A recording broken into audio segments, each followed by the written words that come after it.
what is income tax nexus? Nexus is a word which means connection.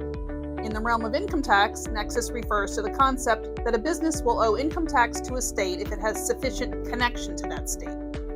Although each state writes its own laws, many states say that a business has income tax nexus if it has substantial economic activity there. Most states don't require that the business have a physical presence in the state, like a store or a warehouse, in order to qualify as having substantial economic activity. Now, some states have a factor-based nexus standard that creates nexus if a business exceeds certain thresholds during the year for dollars of sales in the state, or the value of property in the state, or payroll in the state. The Interstate Income Act of 1959 provides relief for some businesses. This law says that states cannot impose income tax on a business that merely solicits orders for tangible personal property in the state, as long as the orders are approved and filled from outside the state. Think of an old-fashioned traveling salesman.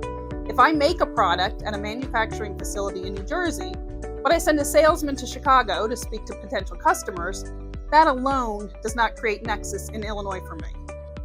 Now, since this law only applies to tangible personal property, it offers no protection for businesses that sell intangibles or who perform services.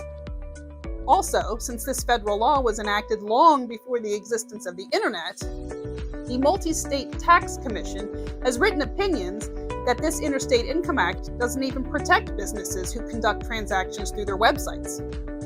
And as states continue to reform their laws in response to interstate activity, businesses need to keep up with the latest regulations. When a business evaluates whether it has nexus with each state, some of the general considerations are the ownership, lease, or use of property, business registration and authorizations, what are the employee activities, the services being provided, how you advertise, the transportation of goods, the financial activities and transactions that you do. And so it's important to note that income tax nexus isn't necessarily the same as sales tax nexus. A business may be required to collect and remit sales taxes in a state, but not need to file an income tax return for that state. Knowing the rules for all the states in which you have customers is important. Most states offer voluntary disclosure programs to encourage taxpayers to come forward and get into compliance if they have past tax liabilities. Contact an Alloy Silverstein advisor to learn more and get started today.